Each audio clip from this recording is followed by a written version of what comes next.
Welcome to Real Women Talk LA with your host, Tasha Biltmore. You know I'm a bad one. Never in the streets looking half done. Co-host Karen Roberson.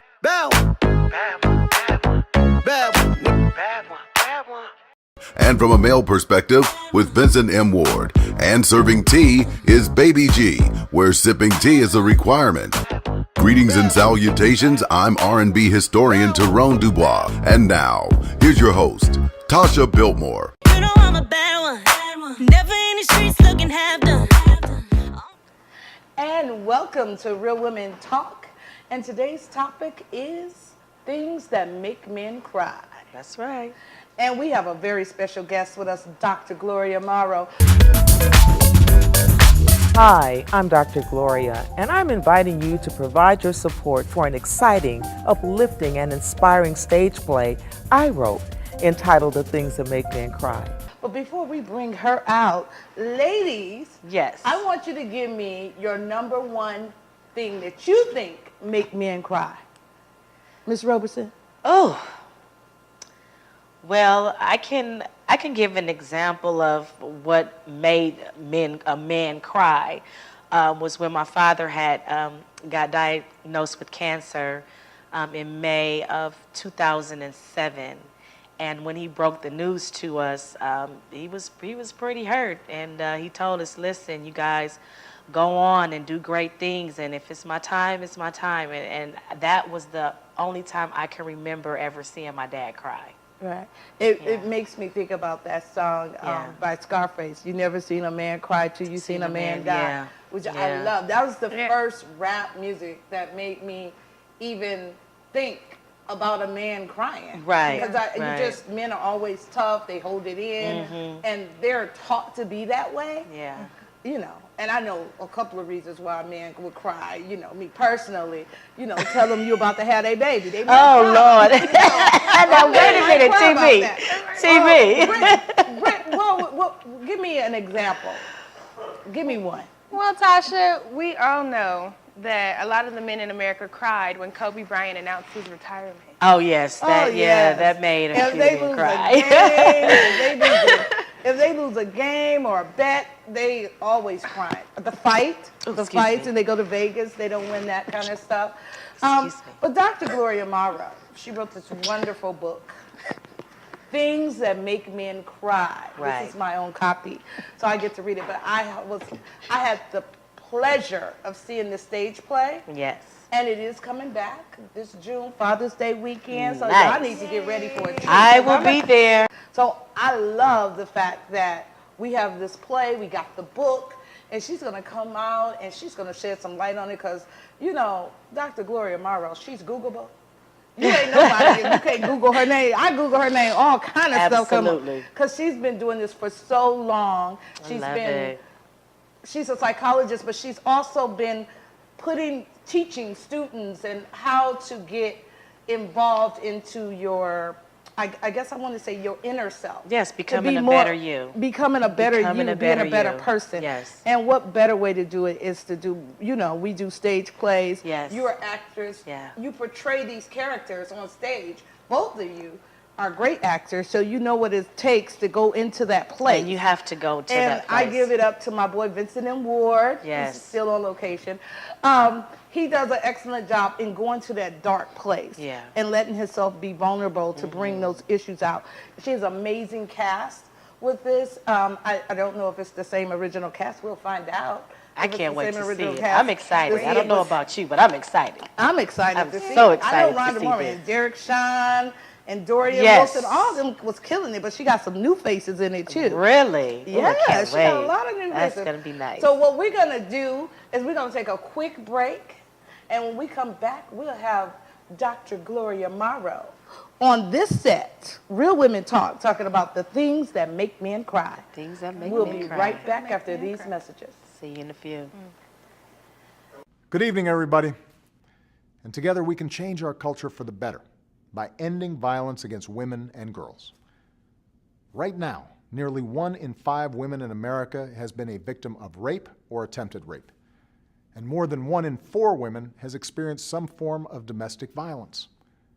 It's not okay, and it has to stop. And all of us, in our own lives, have the power to set an example. Join our campaign to stop this violence. Go to itsonus.org and take the pledge. It's on us, all of us, to create a culture where violence isn't tolerated, where survivors are supported, and where all our young people, men and women, can go as far as their talents and their dreams will take them. Thanks.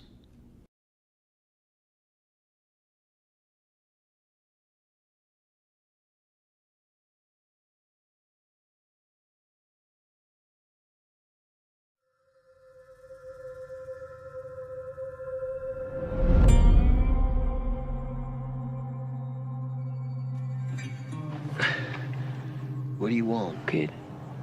It's about my dad.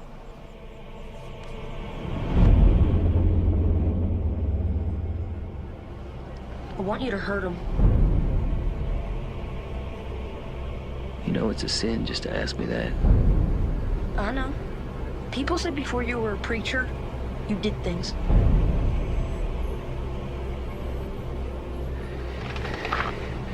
How hurt you want him?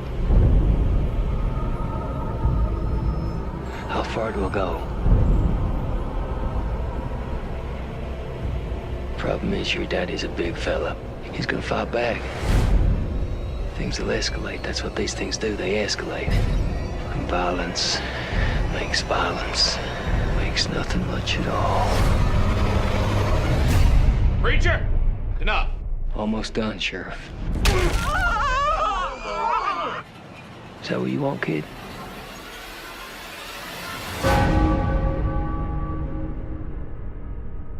Jesus, what kind of a preacher are you?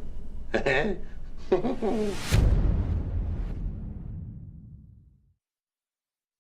one. Bad one. Bad one. Bad one. Bad one. Bad one. Bad one. Bad one. You know I'm a bad one. Never in the streets. And welcome back to Real Women Talk. We have the lovely, the beautiful Dr. Gloria Morrow. She's an author, a playwright, she's a family woman, and she loves the Lord. Welcome, Dr. Morrow. Thank you. To the show. Thank you for having me. Oh, absolutely, absolutely. And we want to talk about things that make men cry.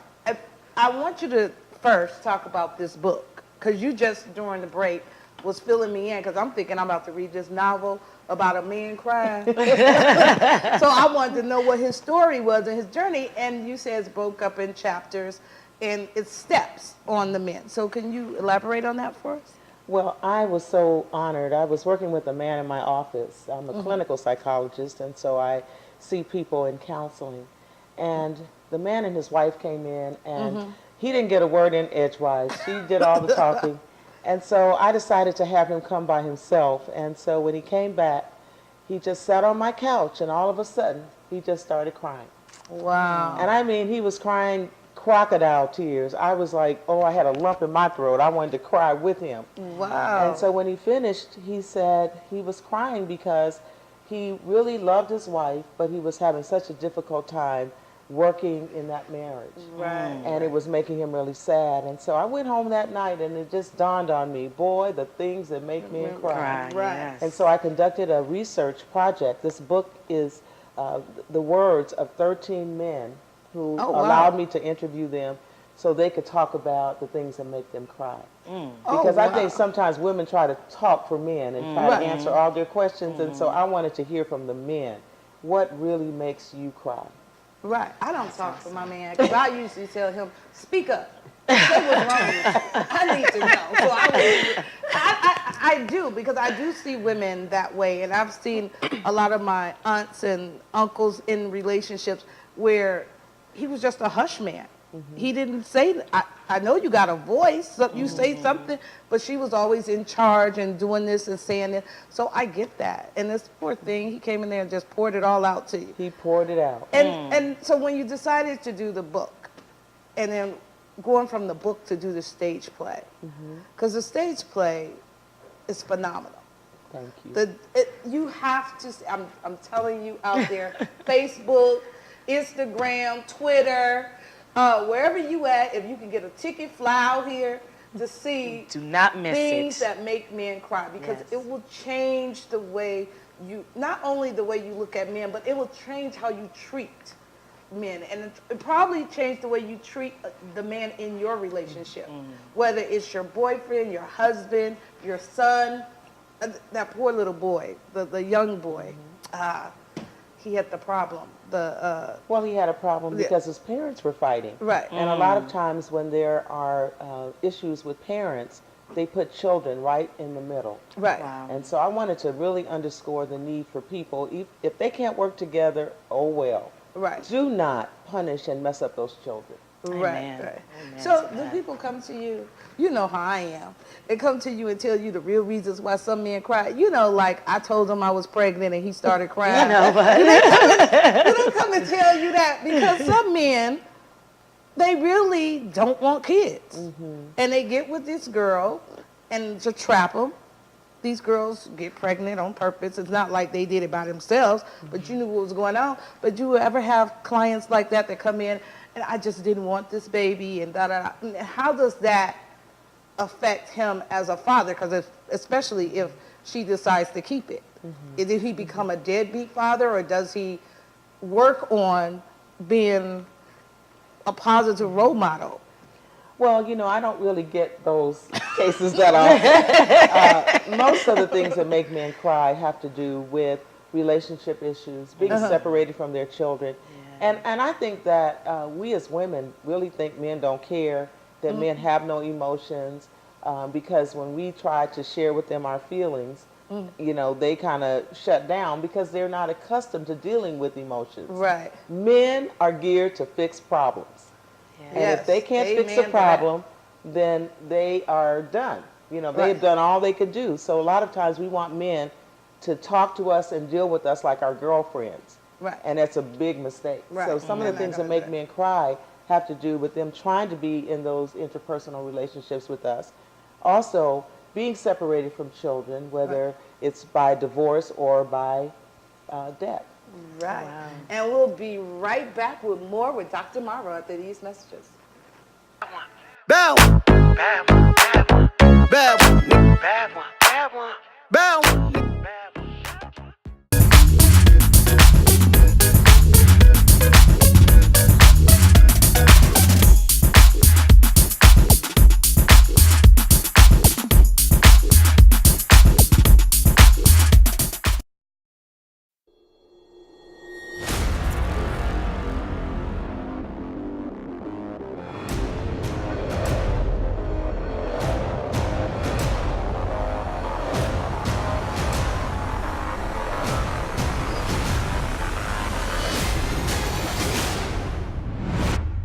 I'm Carter. Carter? Detective Carter. Carter. Do you just love my name, or do you not understand a word I'm saying? The crime took place on U.S. soil.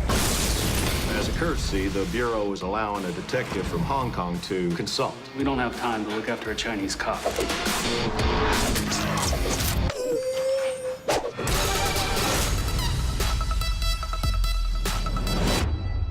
You have corrupted my soul. Well, I have been known to have that effect on people.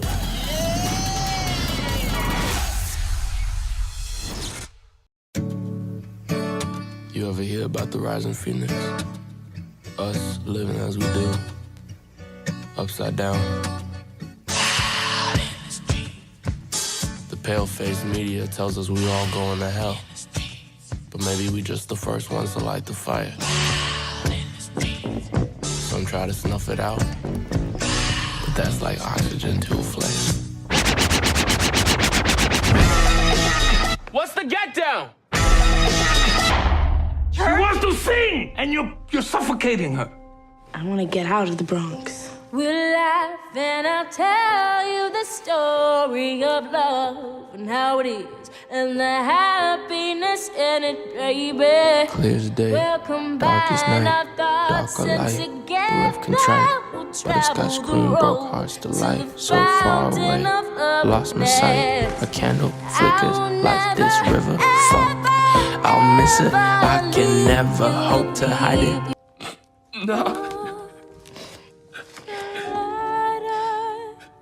To the roof where we can be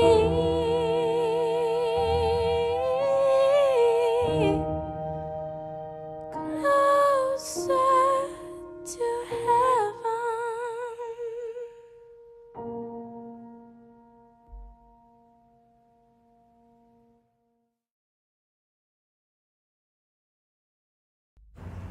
I'll be really nice. You'll tell your friends about me. You'll think I'm a good guy. And then you're gonna tick me off. I'll smack you. Hard. I might even push you down the stairs. Your kids are next. And I'll be real sorry the next day. I'm gonna do it again. And again. And convince you that it's your fault.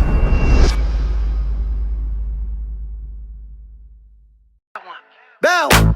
Bad one. Bad one. Bad one. Bad one. Bad one. Bad one. Bad one. You know I'm a bad one. Never in the streets. And we're back with Real Women Talk. And during the break, we're just talking about our relationships and with the men that we're with or have been with. And have we ever made men cry? Yeah. I know me personally made several men cry. And it wasn't out of, it was me being real. I'm married to you, we're having a child, I need you to step up. And I think men, when they think they're doing the best that they can, and looking back at it, I think he was believing that he was doing the best that he could at that time. But I was looking at, I'm doing 2 jobs, you working 1.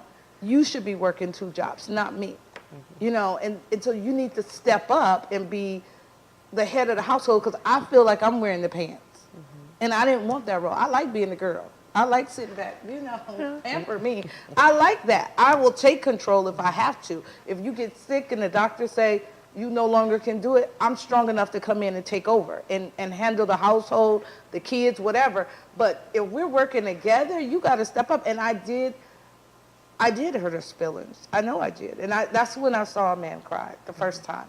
Because I did put, I don't know if it was guilt with it. I put a guilt trip on him with it. Well, here's the thing. Men are socialized to provide. Right. Yes. I don't care whether he's able to do that or not. He knows as a man he's supposed to provide. Right. And so if a woman is bringing that to his attention, if a woman is saying you're not doing that, the man is really hurt. Right. And he's not really going to cry that often in front of you. Right. But what he's going to do, he's going to shut down. And so I hear women all the time talking about, my man is just shut down. Well, he's shut down because he does not know how to deal with what he's feeling. Right.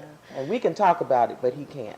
And I think that goes back to communication and how we communicate with each other. I know that being in a relationship, and I'm married, that we've had some pretty steamy arguments that, you know, we were both brought to tears. And after that, Dr. Morrow, I had to kind of sit down, and after we calmed down, then the communication was able to take place.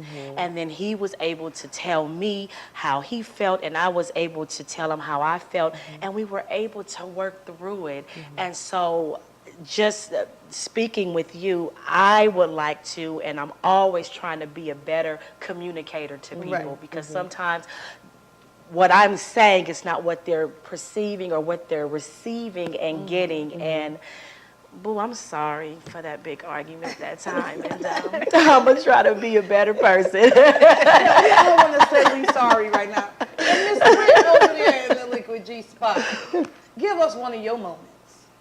Because I know you have. I mean, I don't want to feel like I made a man cry, but it was just a time I was dating someone in college, and I could tell he was just frustrated with our situation. I was letting him know, too, that I didn't really feel like he was doing all that he could do or being there like he should have been there in our relationship. And out of frustration, he just teared up, was crying. So that's it. But us doing that, for me, I learned to just not bring it up. I don't bring it up anymore. If you're not doing your job, then I go to plan B. That means it's time for me to go on and find someone who is doing the job, because I guess you're not a kid. I shouldn't have to tell you how to be a man, how to provide, how to do that. And after the first time, I know it was hurtful for that guy, because he was hurt for a long time. And I felt bad about it, and, you know, I'm trying to pacify and make up, you know, but it wasn't working because it damaged him.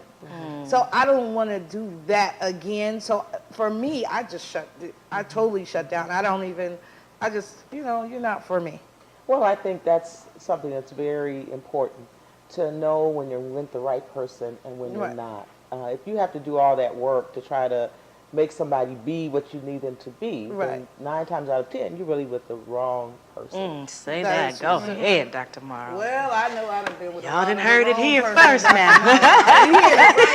Yes, amen to let that. us know that we have been sometimes with the wrong person, and sometimes we've been with the right person. And like Karen said, communication is key. It is. If we find a way to communicate without the anger and the yelling, we can definitely get past that. We're going to talk more with Dr. Gloria Morrow about this play coming up in June and whatever else she got going on. So we'll be right back after these messages with more of Dr. Gloria Morrow. Bad one. Bad one. Bad one. Bad one. Bad one. Bad one. Bad one. Bad one. You know I'm a bad one. Yeah, yeah, yeah.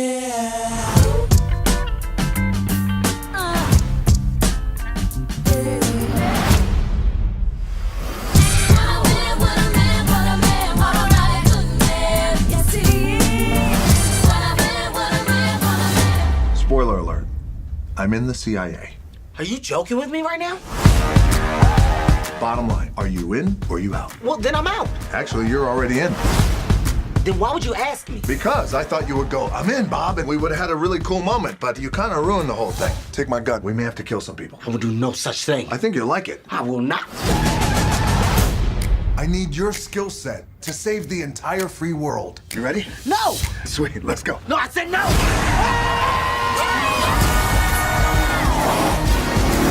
I expressly remember saying that I was out. I know, but they think you're in. The smarter play is if we split up. You know what happens when people split up, Bob? Somebody dies.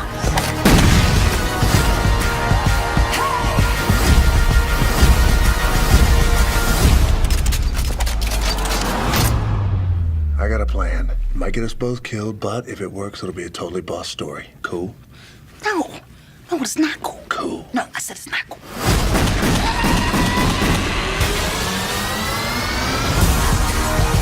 You were the coolest kid in high school. This is like a total transformation. You used to be Fat Robbie. Never gonna get it, never gonna get it, never gonna get it. Whoa, whoa, whoa, whoa. Never gonna get it, never gonna get it. Hey there, this is Trisha Mann Grant, and I'm standing out here in Hollywood Boulevard, all right, with at the Barnsdall Theater, and we are here for the premiere of Things That Make Men Cry, written by Dr. Gloria Morrow. Hello, beautiful. How are you? Hello. Oh, you look so amazing.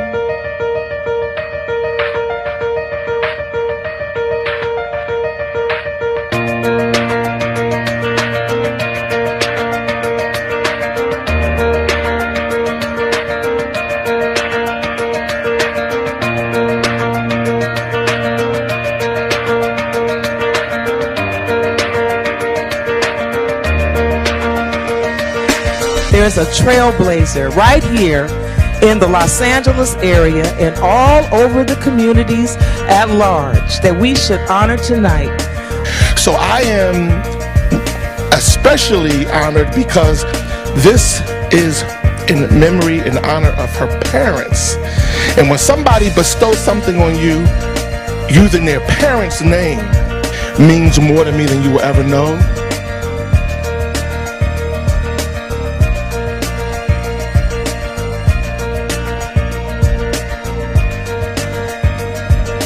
Well, according to Carl, some insight in terms of, men's vulnerability, and basically we're supposed to be tough and guarded and everything, and get a chance to see how men really feel about things.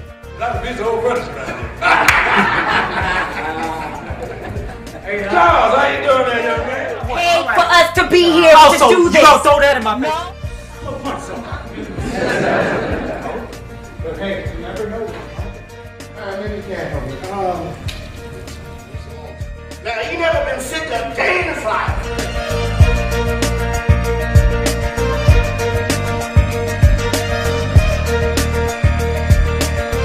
And I know it blessed and changed lives in the house. I know there's a lot of people I wish could see this show. God bless you. It's just wonderful. Congratulations to you guys for your performance and the playwright for bringing it together. It's amazing. She's amazing.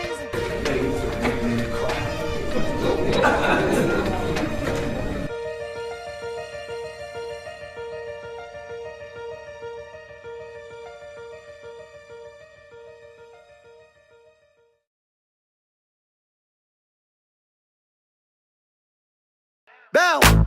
Bad one. Bad one. Bad one.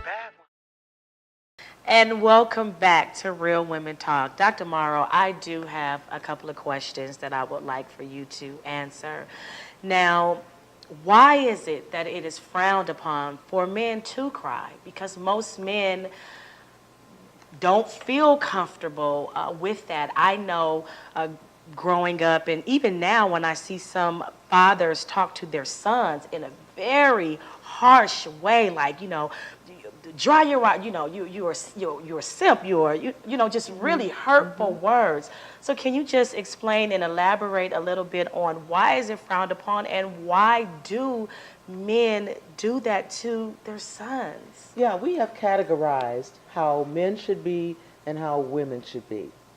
And this has a historical basis, like the woman historically was to stay in the home and take care of the children, and that was her job, and take care of her husband. That was her job historically, and we've moved so far away from that. But if those images are still there, then sometimes we continue to believe that that's how things should be. So the same way with men crying. We have been taught that a man is not supposed to cry. Big boys don't cry. And so when we get out into the school and the child has a problem with another student, he better not come home crying. Because he's going to sit back out there. Right? And, Okay. It meant punishment. During the break, I was just informed that I do that to my grandbaby. Buki out there, I am so sorry. Cry, baby. Cry. Yeah, we got on her butt today. You cry. Just tell Granny why you crying. Just explain why you crying so we can fix it. So you don't cry no more. I just don't want you to cry. But that's what we're trying to. It's okay to cry, Well, Dr. Morrow. You got to be get okay to cry, but I just sometimes I think it's over little stuff. Maybe like at the store, she said you can't get this, and he started crying. Is that tears supposed to make me buy it? Well, see, here's the problem. If we, again, categorize what's okay and what's not okay for a child to cry about, they're not mature enough to determine what's the okay cry and what's not the okay cry. So we kind of get right back into that same thing where we say, it's not okay for you to cry. Bad one. Bad one. Bad one. Bad one. Bad one. Bad one. Bad one. Bad one. Bad one.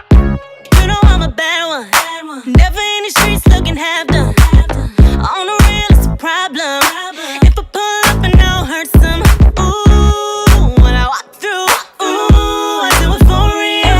And you can look and see how I feel. Kept going up, it's all getting so real. That's me when you never see the queen like this, like this. Yeah, you got a bad one. Yeah, you got a bad one. Yeah, you got a bad one. I show